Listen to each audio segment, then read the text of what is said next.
Hi and welcome back to Real Opinions. It's sequel time. It's time for Deadpool 2. I didn't actually originally cover this on the channel, I believe that was Ben and Harrison, but my thoughts on that one were basically that I did think it was funny. I found a lot more hit and miss than I think a lot of the fans found it, and I found that the humour was funny enough to pass off the rather generic plot and the kind of passable aspects of it to make it into something that stood out from the crowd. The reason why I preface that is that my review from this would basically be take your opinion from Deadpool 1 and transplant it to Deadpool 2, because I feel like this is this definitely falls in the category of sequels where it is more of the same, and while some aspects do definitely increase in quality, others slightly degrade to the point where it just kind of levels out as slightly equal, and I'd say that I have a very similar experience to watching Deadpool for the first time as I did with Deadpool 2. I'll start with the humour for a second, just because it's the part that I think we're going to touch on the least, even though it is the central aspect of the film, is just because, you know,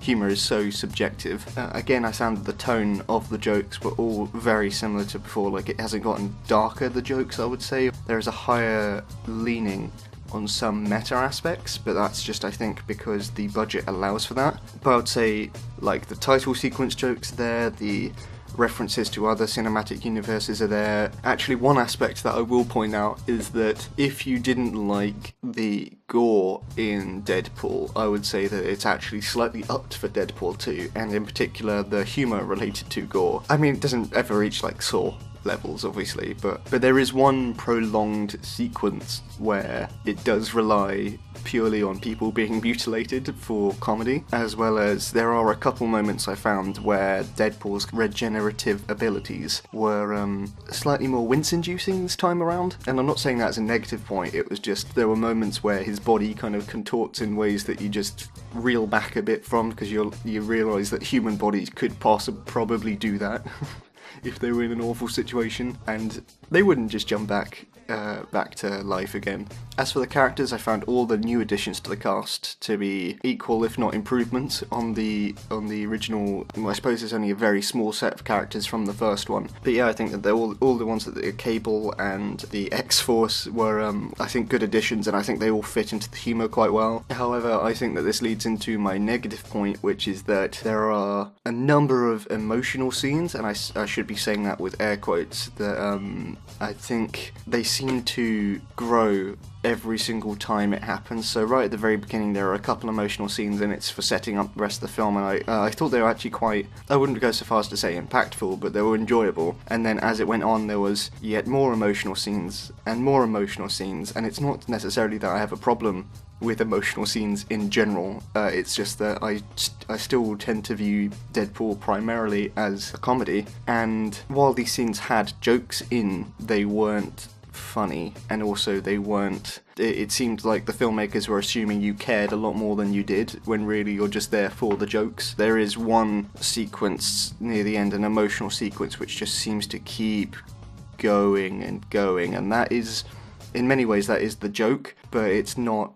Like, in a film where so many of the jokes are blink and you'll miss it references or quick snappy lines of dialogue, to have one really dragged out joke that just isn't that funny really slows down the pace of the film, and I think leaves it on a bit of a dud note, because I think it does just slow down the film right at the very end, as well as introducing some plot points where I'm not one to get too fussy over plot holes by any means, but I do get annoyed when characters suddenly just make decisions that are completely idiotic, and the only reason it is there is just so that there is more plot to put on screen, which again is a kind of a spoiler point if I were to go and explain it, but it was enough that while I was sitting in the film I was just getting slightly irritated with, and that was during the emotional sequence as well. So there was the ending, I think, is not the very ending after all the action is finished, I think was not as I think it left it on a bit of a dud note at the end.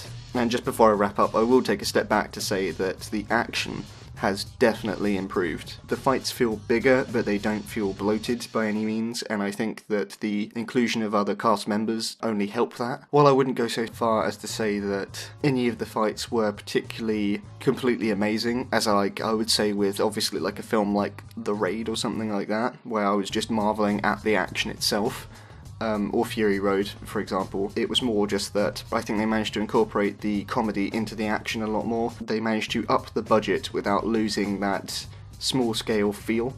Yeah, I think that was definitely one of the improvements. Action was definitely one of the things that they stepped up in a big way. But like I said as well, is that is kind of dragged down by the bummer parts of it. Some might argue that the whole meta jokes within the film kind of leads into it having a rather schlocky plot, and use that as an excuse for that.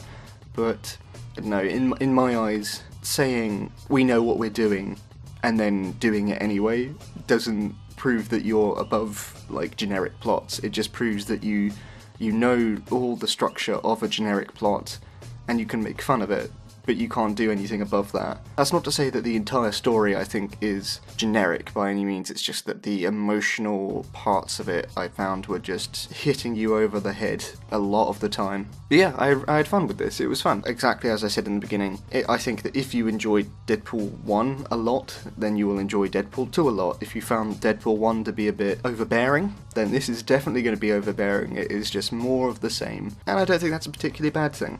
But then I think back to the clip in the trailer that's not in the film, where they say, why even do a third one? And that part of me thinks, yeah, why?